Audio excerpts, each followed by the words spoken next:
오늘 다룰 주제는 인스트루먼트 베리어블과 리그레션 디스컨티뉴이티예요. 인스트루먼트 베리어블에 대해서는 아마 한 번쯤은 들어보신 분들이 많을 거라고 생각하는데 도구 변수라고 하죠.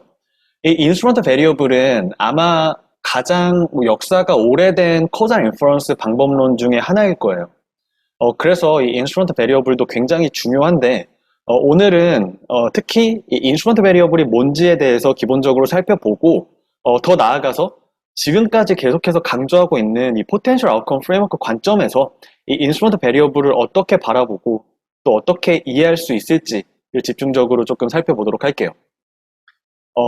결국 이런 인스트루먼트 베리어블을 사실 이 포텐셜 아웃컴 프레임워크로 이해할 수 있어야만 이 리그레션 디스컨티뉴이티를 보다 제대로 이해할 수 있다라고 생각을 해요. 결국에는 이 리그레션 디스컨티뉴이티도 이 인스트루먼트 베리어블 분석의 약간 일환이라고 볼 수 있는데 그래서 이 리그레션 디스컨티뉴이티에 대해서도 함께 다뤄보도록 하겠습니다.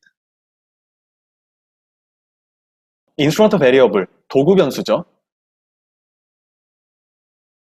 자, 우리가 지금까지 다뤄왔었던 이 코잘 하이라키를 다시 한번 떠올려보죠. 두 번째 시간에 이제 이 코잘 인퍼런스의 골드 스탠다드인 랜더마이즈 컨트롤 트라이얼 RCT에 대해서 배웠죠. 그리고 가장 아래쪽에 있는 우리가 이제 다른 방법이 마땅치 않을 때 최후의 수단으로서 활용할 수 있는 게 이제 리그레션이나 매칭, 그리고 더 나아가서 이제 웨이링까지 또 이제 살펴봤어요. 현실적으로 사실 뭐 랜더마이즈 컨트롤 트라이얼을 할 수 있으면 너무 좋겠지만 사실 현실에서 이러한 무작위 실험이 수행하기 어려운 경우가 더 많고, 또 이 셀렉션 온 옵저버블 같은 경우, 리그레션이나 매칭이나 아니면은 인버스 프로버빌리티 웨이팅 이런 것들은 물론 쉽게 분석해 볼 수 있지만 제가 설명드렸던 것처럼 이 셀렉션 바이어스를 다루는 데 있어서 여러 가지 한계점들이 많을 수밖에 없었어요. 그러니까 결국에는 가장 현실적인 대안은 아마 그 중간 어딘가에 있겠죠. 그래서 지난 시간에 이제 쿼자 익스페리먼트에 대해서 집중적으로 다뤘었고, 이번 시간에는 이제 인스트루먼트 베리어블, 도구 변수에 대해서 조금 더 들여다볼까 합니다. 자, 그리고 각 방법론들을 활용할 수 있는 데이터 구조들에 대해서 한번 정리를 했었어요. 그렇죠? 그래서 비록 랜덤 어사인먼트가 불가능한 상황이라고 할지라도 어떤 트리트먼트가 어떻게 어사인 되는지에 관한 이 쿼자 익스페리먼트 디자인을 알고 있고, 그리고 트리트먼트 그룹과 컨트롤 그룹에 대한 데이터가 모두 있고, 더 나아가서 그 트리트먼트 전후의 데이터가 모두 있으면 가장 적절한 방법은 아마 이 difference in differences 그리고 synthetic control일 거예요. 이게 이제 지난 시간에 집중적으로 다뤘던 내용이죠. 그리고 경우에 따라서는 뭐 매칭 등의 방법을 보조적인 수단으로, 특히 이 패럴 트렌드 어썸션이라는 이런 아이덴티피케이션 어썸션을 충족시키기 위한 보조적인 수단으로도 활용할 수 있다라는 점도 살펴봤었어요. 이러한 데이터 구조를 우리가 흔히 이제 패널 데이터라고 얘기를 하죠. 그래서 패널 데이터가 있는 경우에는 사실 그나마 굉장히 양호한 경우라고 볼 수 있어요. 하지만 이러한 패널 데이터가 없는 경우에 고려할 수 있는 게 오늘 다루게 될 이젠 리그레션 디스컨티뉴이티와 이제 인스트루먼트 베리어블인데, 그 중에서 먼저 마땅한 쿼자 익스페리먼트 디자인이 없는 상황에서 활용할 수 있는 방법인 인스트루먼트 베리어블 방법에 대해서 먼저 살펴보도록 할게요. 지난번에 이 포텐셜 아웃컴 프레임워크 관점에서 리그레션을 재해석을 한번 해봤었어요. 그렇죠?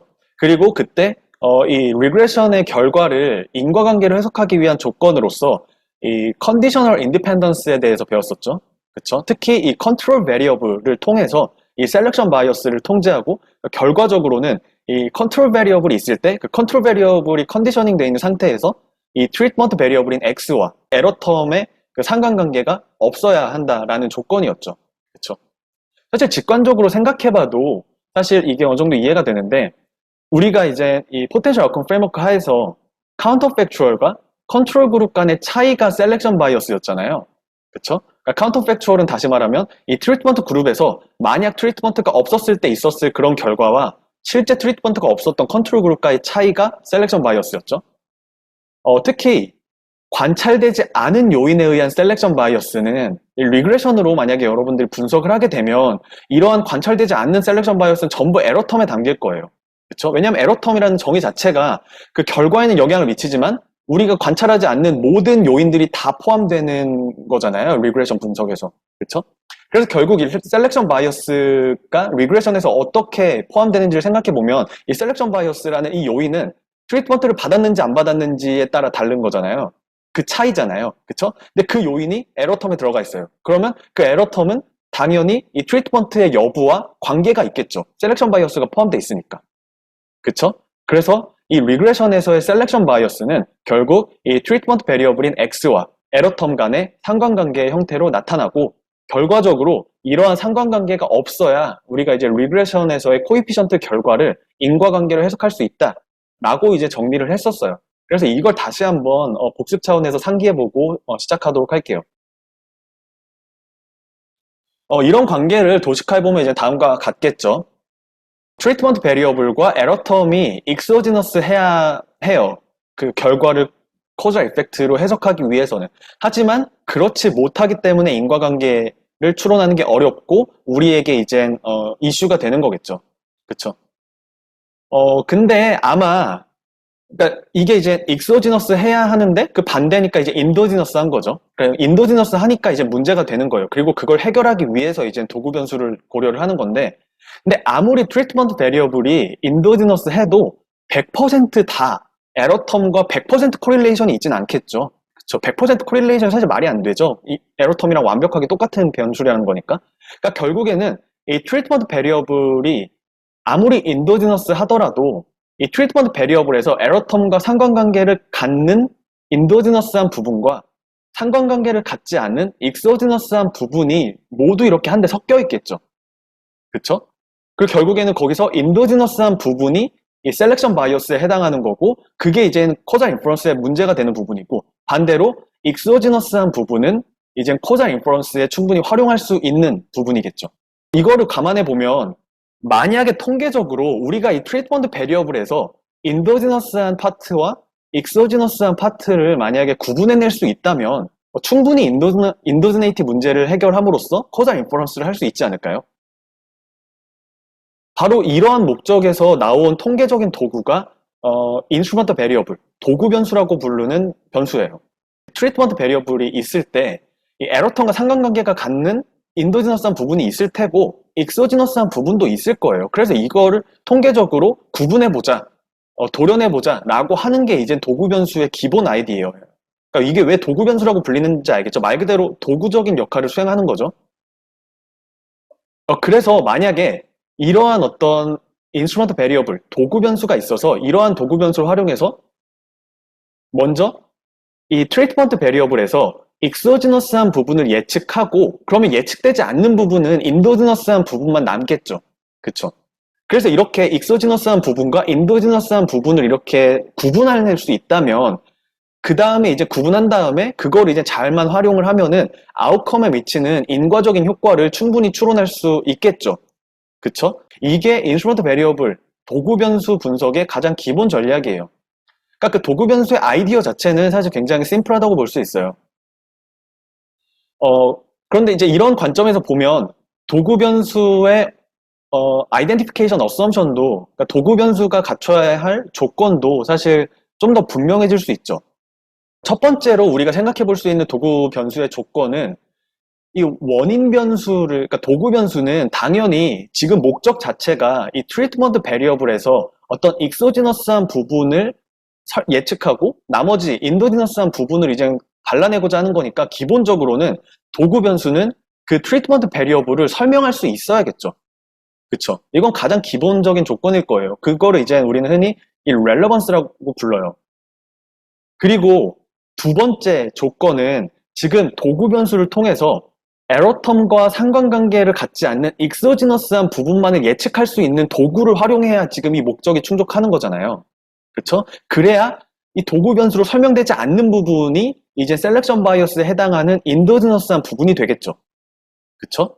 그래서 그걸 생각해 보면은 결국에는 이 도구 변수에 대한 두 번째 조건으로서 이 에러텀과 상관관계가 없어야 된다라는 걸 도출할 수 있어요. 그쵸?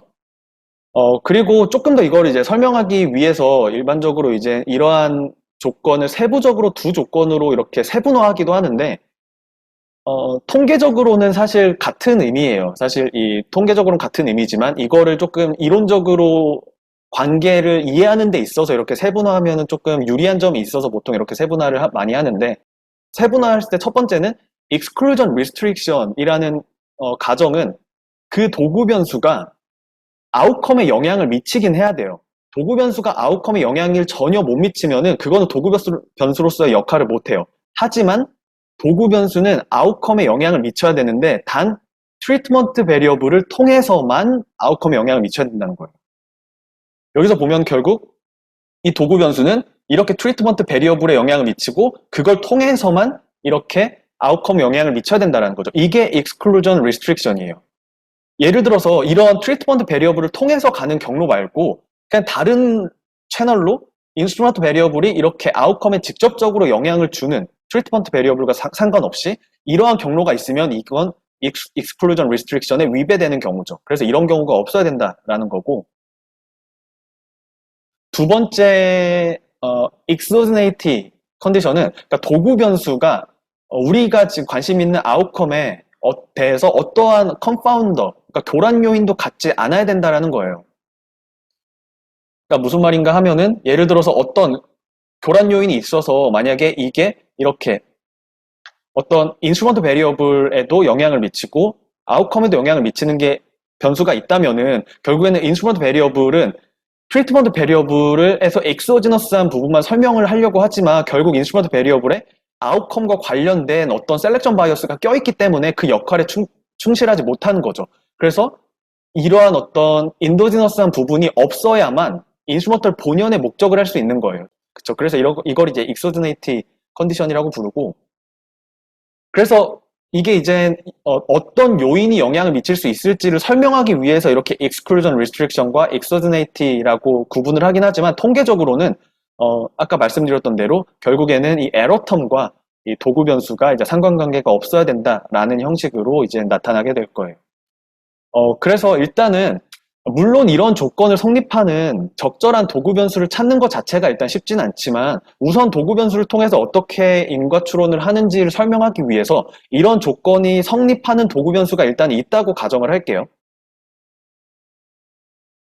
자, 그럼 이러한 도구 변수가 있을 때 고려할 수 있는 가장 대표적인 방법이 바로 투스테이지 리스트 스퀘어라는 방법이에요. 아마 여러분들도 들어보신 분들 많으실 텐데 리그레션에서 인디펜던트 베리어블이 익소지너스 해야만, 그러니까 즉 에러 텀과의 코릴레이션이 없어야만 그 코이피션트를 인과관계로 해석할 수 있다고 했잖아요, 시작할 때. 그러니까 이 투 스테이지 리스트 스퀘어의 기본 아이디어는 도구 변수를 통해서 익소지너스한 부분만 예측하고 그 나머지 인도지너스한 부분을 다 버려서 이렇게 익소지너스한 포션만 가지고 인과관계, 세컨 스테이지에서 인과관계를 분석하고자 하는 거예요. 생각보다 굉장히 간단하죠. 그렇죠? 그러니까 리그레션의 결과를 인과관계를 해석하기 위한 조건을 생각해보고 또 도구 변수가 어떤 역할을 하는지를 떠올려 보면 사실 이렇게 투 스테이지 리스트 스퀘어는 어떻게 보면 자연스럽게 떠올릴 수 있는 어떤 방법론일 거예요. 간단하게 그거를 조금 더 수식으로 풀어서 설명을 해보면 먼저 기본적으로 X가 트리트먼트고 Y가 아웃컴이겠죠? 그리고 이제 일단은 컨트롤 베리어블 없는 상태에서 심플하게 생각을 해볼게요. 그리고 지금 이 트리트먼트 베리어블인 X와 에러 텀인 U의 코릴레이션이 0이 아니니까 문제가 되는 거겠죠. 그러니까 즉 인도지너스 하니까 코잘 인퍼런스를 할 수 없는 상태인 거잖아요, 이게. 그래서 앞서 설명드린 그런 조건이 성립하는 도구 변수인 Z를 한번 생각해 볼게요. 그래서 first stage에서 하는 게 뭐냐면 도구 변수인 Z를 가지고 트리트먼트 베리어블인 X를 예측하는 모델을 만드는 게 first stage예요. 그러면은 이러한 어떤 렐러번스나 아니면 exclusion restriction이나 exogenity의 조건이 만족한다면 그러면은 이런 도구 변수가 이 트리트먼트 베리어블 X에서 exogenous한 파트만을 예측할 수 있게 되는 거예요. 그러니까 그 말은 무슨 말이냐면 도구 변수가 예측하는 파트라는 얘기는 이 상수는 그냥 기본적으로 들어가는 거고 도구 변수가 지금 X 트리트먼트를 설명하는 부분이 이 부분이고 이런 에러 텀인 V는 설명 불가능한 게 나머지가 다 이제 담기는 게 에러 텀이잖아요. 그쵸? 그래서 결국에는 이 알파 0 플러스 알파 1 z가 도구 변수 z로 설명할 수 있는 x의 부분이고 나머지 residual v가 설명 불가능한 부분이고 이런 조건을 만족한다면 설명 가능한 부분이 익소지너스한 파트고 설명 불가능한 부분이 인도지너스한 파트라는 거예요. 그런 관점에서 보면 결국 익소지너스한 파트만 떼서 분석을 하는 거라고 했잖아요. 그래서 이 리지듀얼을 제외하고 도구 변수인 z로 예측 가능한 이런 부분만 따로 떼어서 이렇게 예측값을 만드는 거죠. 그거를 이제 x hat이라고 표현을 해볼게요. 그래서 x hat은 도구 변수 z로 설명 가능한 이 익소지너스한 부분만을 떼어놓은 거다라고 볼 수 있고, 그래서 결국에는 원래 지금 첫 번째 오리지널 이퀘이션은 지금 x라는 오리지널 트리트먼트 베리어블이 그대로 들어갔잖아요. 그런데 이 오리지널 트리트먼트 베리어블은 인도지너스한 부분과 익소지너스한 부분이 둘 다 있기 때문에 결국에는 문제가 되기 때문에 도구 변수를 통해서 예측한 이 익소지너스한 부분만 있는 x hat을 대신 넣어서 분석을 하자라는 게 세컨 스테이지에서 하는 역할이에요. 그래서 이렇게 투 스테이지로 하기 때문에 투 스테이지 리스트 스퀘어라고 부르죠. 그렇죠? 그래서 이거를 한번 이렇게 기존의 x가 아니고 x hat을 넣고 이 x hat과 이 에러 텀인 u의 코릴레이션을 구해보면 위에서 도구 변수의 가정이 충족한다는 전제 하에서는 코릴레이션이 0이 돼요. 즉, 이 새로운 트리트먼트 베리어블과 에러 텀이 코릴레이션이 0이라는 얘기는 이젠 익소지너스 하다는 거죠. 그렇기 때문에 이렇게 분석한 이 코이피션트는 우리는 인과적인 관계로 해석할 수 있다라는 게 되는 거죠. 그렇죠? 이게 기본적인 우리에게 익숙한 도구 변수를 활용한 투 스테이지 리스트 스퀘어예요. 사실 기본 개념은 그렇게 어렵지 않죠. 아이디어도 굉장히 간단하고 충분히 납득할 만큼 make sense 하다고 생각을 해요. 도구 변수 아이디어는 간단한데 이거를 이제 실제 우리가 활용하는 데는 사실 만만치는 않아요. 왜냐하면은 계속해서 이런 조건을 충족하는 도구 변수가 있다는 전제 하에서는 이렇게 깔끔하게 뭔가 식이 떨어지고 이해도 쉽지만 그런 조건을 충족하는 도구 변수 자체를 찾는 게 사실 쉽지만은 않거든요. 그래서 이런 조건을 만족하는 도구 변수라는 게 어떤 건지에 대해서 조금은 이제 감을 잡기 위해서 이제 몇 가지 대표적인 사례들을 한번 소개를 드려볼게요.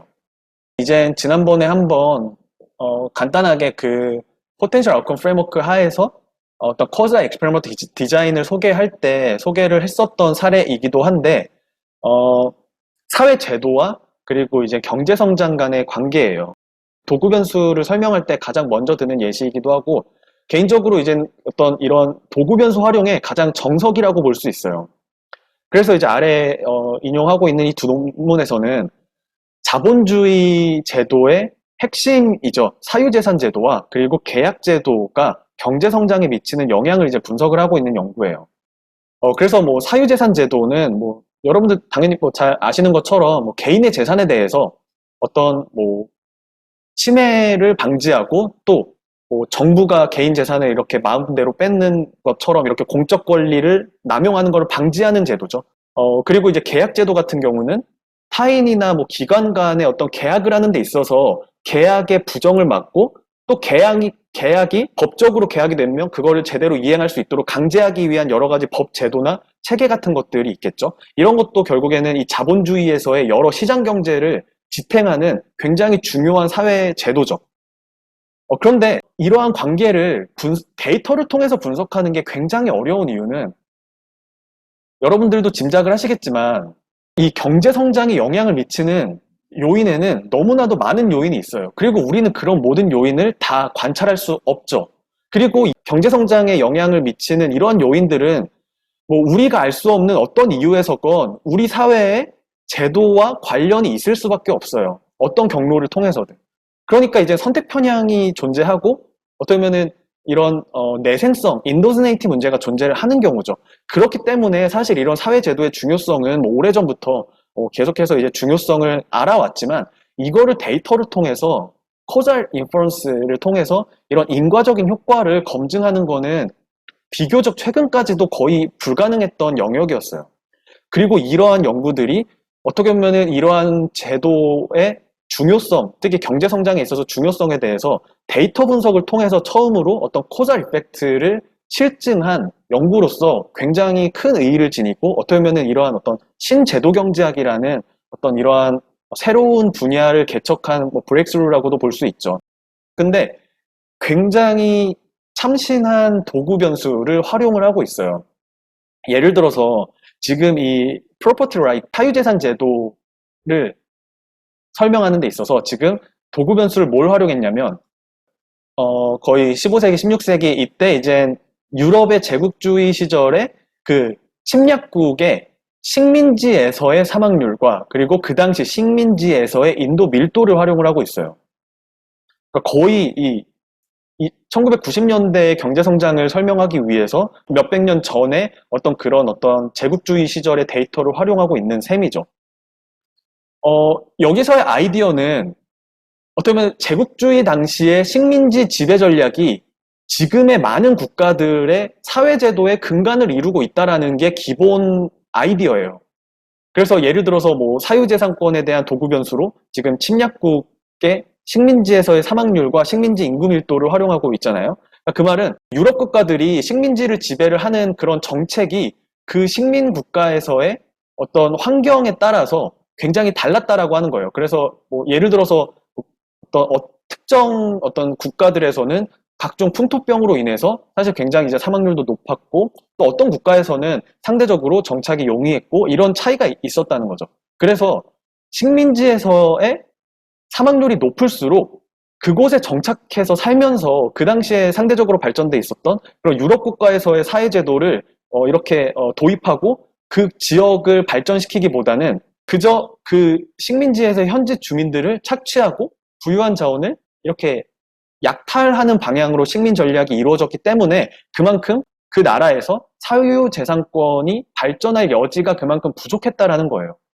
마찬가지로 뭐 그곳의 인구 밀도가 높을수록 상대적으로 발전된 문명을 가지고 있고 자원이 상대적으로 풍부했다는 의미니까 그곳에 정착해서 어떤 유럽의 어떤 사회제도를 정착시키기보다는 그냥 그곳에 부유한 자원을 약탈하고 노동력을 약탈하고 이런 식으로 이제 식민 전략이 이루어졌기 때문에 사유재산권 제도가 지금까지도 제대로 정착되지 못했던 계기가 됐다라는 어떤 경제사학적인 그리고 약간 역사학적인 약간 그런 지식과 이론을 바탕으로 해서 도구 변수를 활용하고 있죠. 반대로 이제 상대적으로 환경이 유럽과 비슷해서 뭐 질병으로 인한 사망률도 높지 않았고 또 인구 밀도가 낮아서 척박한 환경에서 이제 착취할 만한 자원이 많이 없었다고 한다면 오히려 거기서 뭔가 자원을 착취해서 유럽으로 그냥 다 이렇게 가져가는 것보다 오히려 그것에 정착해서 살면서 유럽의 사유재산 제도가 정착할 수 있는 환경이 조성됐다고 주장을 하고 있는 거예요. 어떻게 보면 가장 대표적인 사례가 미국과 멕시코의 사례를 볼 수 있는데 사실 미국은 허벌판에 아무런 그러니까 유럽이 이렇게 들어왔을 당시에는 아무것도 없는 그냥 허벌판의 땅이었잖아요. 그런데 반면에 멕시코는 역사적으로 굉장히 발전된 문명이 있었고 했죠. 그렇기 때문에 실제로 영국이 미국을 지배를 할 때는 거기서는 뭐 따로 뭐 노동력이든 자원이든 착취할 만한 게 마땅히 없기 때문에 영국 사람들이 그냥 거기에 정착을 해서 살면서 어떤 영국의 제도가 이식이 돼서 미국은 어떤 영국의 제도를 계승해서 이 사유재산 제도가 지난 수백 년 동안 더 많이 발전을 했고 반면에 멕시코 같은 경우는 이 스페인이 이제 식민 지배를 했었는데 거기 정착해서 어떤 문화를 발전시키기보다는 그 당시에 있었던 문명의 어떤 자원을 착취하고 노동력을 착취하고 이런 식으로 식민 지배가 이루어지다 보니까 사유재산 제도가 제대로 발전이 못했다라는 논리예요. 그러니까 이게 어떻게 도구 변수로 역할을 하는지에 대해서 설명을 하기 위해서 뭔가 조금 컨텍스트에서 벗어난 조금의 약간 역사적인 얘기를 드렸는데 근데 충분히 얘기를 들어보면은 충분히 약간 이러한 도구 변수가 유럽 국가를 제외한 식민 지배를 받았던 국가를 생각해보면 지금의 사회제도에 영향을 미쳤다라고 하는 논리가 충분히 이해가 되죠. 충분히 납득이 되죠. 그렇죠? 그렇기 때문에 렐러번스 컨디션은 충족한다고 볼 수 있고 반면에 1500년대에 있었던 그런 제국주의의 시절에 어떤 그런 변수들이 사실 지금의 1990년대의 경제성장에 있어서 사회제도를 통한 경로를 제외하고 다른 요인에 있어서 어떤 영향을 받았는지 사실 생각하기 쉽진 않아요. 그러니까 합리적으로 어떤 경제성장에 영향을 줄 수 있는 어떤 이런 여러 가지 unobserved factor와 코릴레이션이 없다. 즉, exogenate 컨디션이 성립한다라고 볼 수 있겠죠. 그리고 exclusion restriction. 이러한 식민 지배의 어떤 이러한 환경은 어떤 사회 제도의 발전을 통해서만 경제 성장에 영향을 미쳤지 다른 경로를 통해서는 경제 성장에 영향을 미치지 않았다라는 어떤 이러한 exclusion restriction에 대한 가정도 뭐 완벽하게 이걸 검증할 방법은 없겠지만 충분히 그래도 많은 사람들이 납득할 만큼 그래도 합리적인 가정이라고 생각을 해요. 그래서 굉장히 이런 참신한 이런 도구 변수를 통해서 이러한 어떤 사회 제도가 경제 성장에 미치는 영향에 대해서 인과적인 효과를 분석한 어떤 최초의 시도 중에 하나였죠. 그리고 비슷한 것들을 썼어요. 이제 계약제도에 있어서도 영국의 지배를 받았냐, 뭐 프랑스나 스페인, 뭐 네덜란드 이런 대륙국가의 지배를 받았냐에 따라서 그 식민 국가의 법제도가 어떻게 이제 정착됐는지에 따라서 다르기 때문에 어떻게 보면은 뭐 프랑스의 지배를 받았으면은 뭐 이런 대륙법이 기반이 됐고 또 영국의 지배를 받았으면은 뭐 영미법, 일반법이라고도 하는데 그런 영미법이 기반이 돼서 이러한 지금의 이런 계약제도에 영향을 미쳤다라고 하는 논리로 펴고 있어요. 그리고 이러한 어느 뭐 영국의 지배를 받았는지 아니면은 뭐 대륙국가의 지배를 받았는지에 대한 거는 사회 제도를 통한 영향을 제외하고는 지금의 경제 성장에 미치는 효과는 미비할 거예요. 그래서 굉장히 이런 참신한 도구 변수를 통해서 이런 사회 제도가 경제 성장에 영향을 미치는 영향을 분석을 하고 있는 연구라고 볼 수 있고 또 자주 활용되는 도구 변수 중에 하나는 그 어떤 해당 지역에서의 특성을 활용하는 건데 그러니까 예를 들어서 지금 이 연구에서는 인터넷 보급이 그 지역의 혐오 범죄에 미치는 영향에 대해서 분석을 하고 있어요. 그러면 혐오 범죄에 영향을 미치는 다양한 요인들이 있겠죠. 뭐 불평등도 있을 거고 뭐 여러 가지 거기서 일어났던 사건도 있을 거고 인종 구성도 있을 거고 여러 가지의 요인이 있을 텐데 이런 것도 결국에는 어떤 경로에서든 인터넷 보급률과 관련이 있을 수밖에 없어요. 그렇기 때문에 이러한 단순히 그냥 인터넷 보급률과 그리고 이제 헤이트 크라임을 그냥 이렇게 분석을 하면은 그 결과를 인과관계라고 해석하기 어렵겠죠. 그래서 해당 연구에서는 그 해당 지역에서 어떤 그 그러니까 지형적인 기울기를 도구 변수로 활용하고 있는데, 그러니까 우리나라는 물론 뭐 인터넷 보급이 거의 전국 어디서나 다 이제 잘 돼 있지만 미국 같은 경우는 여전히 인터넷의 어떤 인프라가 우리나라만큼 그렇게 전국적으로 다 이제 퍼져 있지는 않기 때문에 상대적으로 기울기가 더 가파르고 또 예를 들어서 뭐 극단적으로 생각해 보면은 약간 산악 지역이나 뭐 언덕 지역 같은 경우는 실제로 인터넷선을 설치하는 게 그냥 일반 대도시의 평지들처럼 보다 더 까다롭겠죠. 그래서 이런 기울기가 가파르고 또 언덕일수록 이런 인터넷 보급률이 상대적으로 떨어지기 때문에 렐러번스 컨디션은 만족을 하는데 어떤 이러한 어떤 뭐 언덕에 산다고 해서 뭐 산악 지역에 가깝게 산다고 해서 이게 인터넷 보급에는 영향을 줄 수 있지만 혐오 범죄를 더 저지를 만한 이유는 특별히 없겠죠. 그쵸? 그래서 도구 변수의 가정을 만족하는 좋은 예라고 볼 수 있고 또 뭐 모바일 앱 어답션이 뭐 제품 구매에 미치는 영향에 대해서도 당연히 이것도 뭐 여러분들 충분히 공감하시겠지만 여러 요인이 굉장히 인도지너스하게 이거 결정을 할 거기 때문에 이거는 당연히 인도지네이팅 물자가 굉장히 강한 세팅이라고 볼 수 있어요. 그래서 이 연구에서는 그 소비자가 사는 지역에서의 그 기지국 숫자를 도구 변수로 활용을 하고 있어요. 그래서 이 기지국 숫자가 많을수록 모바일 환경이 좋기 때문에 그 모바일 앱 어답션의 확률이 높아지는데 이런 기지국이 많다고 해서 이 모바일 앱 어답션을 통한 구매를 말고 그냥 다른 경로를 통해서 구매를 할 이유는 특별히 없기 때문에 충분히 좋은 도구 변수로서 작동을 하는 거죠. 또 이런 지리적인 어떤 그런 요인들이 사실 굉장히 익소지너스한 부분이 많아서 사실 굉장히 도구 변수로 활용하기 유리한 측면이 있는데, 뭐 지리적인 근접성도 사실 굉장히 유용한 도구 변수 중에 하나예요. 예를 들어서 그 ERP, 이런 전사적 자원 관리죠. 그러니까 엔터프라이즈 그 인포메이션 시스템이죠. 그래서 이런 ERP의 도입이 어떤 스팬 오브 컨트롤, 이게 이제 어떤 매니저가 어느 정도 범위로 관리를 하느냐, 약간 그래서 뭐 얼마나 이 매니저의 권한이 얼마나 센트럴라이즈 되어 있냐, 약간 이런 거를 분석하는 이 조직 분야에서의 개념인데, 그래서 결국에는 이 ERP 도입이 결국에는 뭐 스팬 오브 컨트롤이나 아니면은 뭐 센트럴리제이션 같은 거에 어떤 영향을 미치는지를 분석한다고 봤을 때 당연히 여기도 여러 가지 이 스팬 오브 컨트롤을 결정하는 데는 당연히 조직에서 여러 가지 요인들이 영향을 미치고 그거는 결국엔 또 그 기업에서 이런 ERP 시스템을 도입하는 데도 영향이 있기 때문에 이걸 단순히 그냥 ERP를 도입한 기업과 도입하지 않은 기업을 단순 비교하는 거는 인과관계를 분석하는 데 적합하지 않아요. 그래서 이 연구에서는 어떤 아이디어를 활용했냐? 아마 여러분들 들어보셨겠지만 ERP 시장의 절대 강자는 단연 SAP, 셉이에요. SAP가 전 세계 뭐 한 30% 이상의 그 ERP 시장의 시장 점유율을 차지하고 있는데 그 SAP 독일 기업이거든요. 그러니까 독일에 본사가 있거든요. 그래서 이 연구에서는 어떤 아이디어를 썼냐? 바로 해당 기업이 독일에 있는 SAP 본사와의 거리가 얼마나 되는지를 ERP 어답션의 도구 변수로 활용하고 있어요. 사실 그 SAP 본사와 그 셉 본사와의 거리가 그 해당 기업에서의 조직 관리 범위에 영향을 미칠 이유는 없겠죠. 근데 이런 셉 본사가 가까울수록 상대적으로 뭐 영업정도 많고 뭐 기술 지원 인력도 많고 뭐 여러 가지 뭐 좀 내적인 어떤 커넥션도 있고 여러 가지 어떤 그런 네트워크가 있고 또 지원 환경이 또 다르기 때문에 당연히 예를 들어서 뭐 영국에 있는 회사가 SAP 본사에서 지원을 받는 것보다 독일 기업이 SAP 본사에서 지원받는 게 훨씬 더 쉽고 그러니까 당연히 독일 기업이 더 SAP를 도입할 확률이 높겠죠. 그렇죠. 충분히 make sense한 이 가정이라고 볼 수 있고 그렇기 때문에 굉장히 좋은 도구 변수의 예라고 볼 수 있죠. 근데 이런 사례는 사실 굉장히 많아요.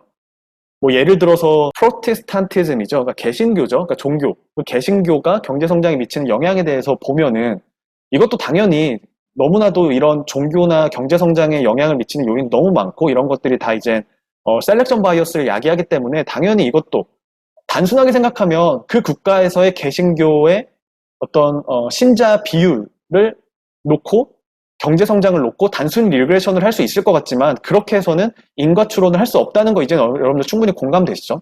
그렇기 때문에 다른 방법이 필요한데 이런 종교 관련된 거니까 당연히 뭐 익스페리먼트는 불가능하고 뭐 커자 익스페리먼트 이런 것도 사실 찾기가 쉽지 않아요. 그래서 이 연구에서 활용한 거는 도구 변수를 활용하고 있는데 이 독일에 이제 비텐빌크라는 그러니까 비텐빌크 여러분들 아시는 것처럼 그 개신교가 처음 분리돼서 나온 그 종교 개혁이 시작된 데죠. 그러니까 루터의 종교 개혁이 시작된 도시가 비텐베르크이고 그래서 이 비텐베르크와 거리가 가까울수록 개신교의 확산이 더 많이 됐고 그래서 개신교 신가 더 많이 발전을 했기 때문에 이러한 렐러번스 컨디션 충분히 메이크 센스 하죠.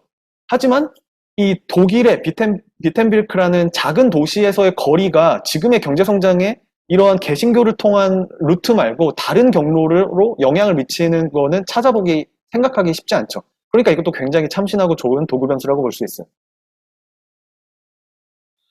그리고 또 많이 또 쓸 수 있는 거는 이거는 뭐 완벽하진 않지만 대안이 없을 때 조금 자주 활용되는 어떤 도구 변수 중에 하나는 더 상위 레벨에서의 어떤 트렌드나 아니면 같은 성격을 지닌 그 집단, 그 코호트라고 하죠, 보통.